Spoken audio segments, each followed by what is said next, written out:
sell a product that nobody really knows that they need? It's a question that I myself have to answer in our own company.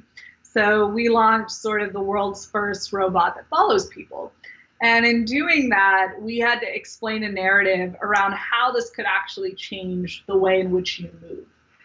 And so whenever you're thinking about a new product that hasn't existed, you have to think about, one, how do people actually do that task now? Or do they do it at all? And then two, how does your product change the way that they do something naturally? And it needs to be simple, and it needs to be intuitive, and it can't be bothersome for them. When we sort of launched our product, one of the biggest things we went out to say, Jita, it's called, is the mobile carrier's name. It follows you, but you don't need to learn how to walk. You simply stand in front of the device, you touch it, within a second it's tethered to you, and then you just begin moving. So I didn't really need to teach them any new behavior. Someone already knew how to walk. This just kind of went with them. Similarly, when you're thinking about describing any new product to someone, the last thing you want to do is make them think that they need to read an instruction manual or spend hours online with a tutorial. The goal is to be able to say this is simply enhancing their life in some way without really needing to add any difficulty or really any friction. And so once you've sort of established that part, you need to create the entire narrative around it. So once we set out the robot and we showed people, okay, look, you don't really need to learn how to walk. Here's all the things that you can do with it that you couldn't do before. So when you used to take a car to the grocery store, now you could instead walk, and this will follow you and carry up to 45 pounds. So now you suddenly get exercise. You can be outside in the great outdoors. You do not need to take your car, and it's not bad for, greenhouse gases, emissions, everything else. And you're actually sort of saving the environment, and you're doing something that allows you to just be outside.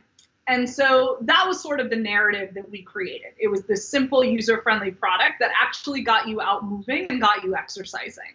And it turns out there were certain demographics that this really resonated with. Everyone from baby boomers and the elderly, who are those who otherwise aren't walking as much and maybe can't drive a car, they need a lot of assistance, to young people and children who are going to the park and they're running errands and they don't necessarily want to take a car for 5 blocks.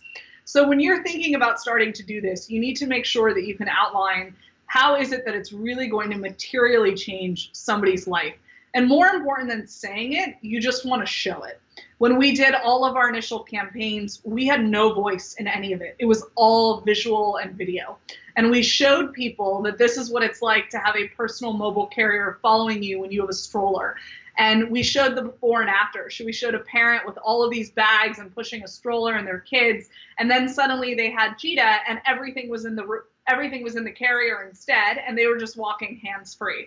And that in and of itself, picture tells 1,000 words. That showed somebody how it was going to change them. I'd say the same thing for a lot of the iPhone ads.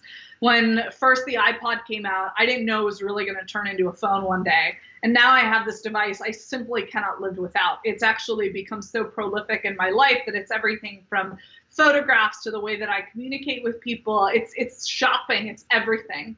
And so the other thing you want to think about is how do you actually turn your device into a platform so that it's open for others to build upon, whether that be Amazon Alexa is another great example of that, where other people can be involved, and so your product becomes more and more sticky. And in our own case, when we think about that, we think about, all right, the inside of this carrier can actually hold different types of products, or you can have customized interiors. And so for us, that was kind of our way of doing it. But whenever you're doing it, you need to come up with something that's actually sticky. The other thing is you want to concentrate on something that in some way is shareable, or that whatever you're producing on your product is shareable, right? So I use my phone to share tons of content, and it becomes really sticky because it's the way that I do that. And similarly, I can use my personal mobile carrier or my Jita. I can share that with my family. I can share that with my building. It becomes something that is actually part of a community and becomes ingrained in our sort of society.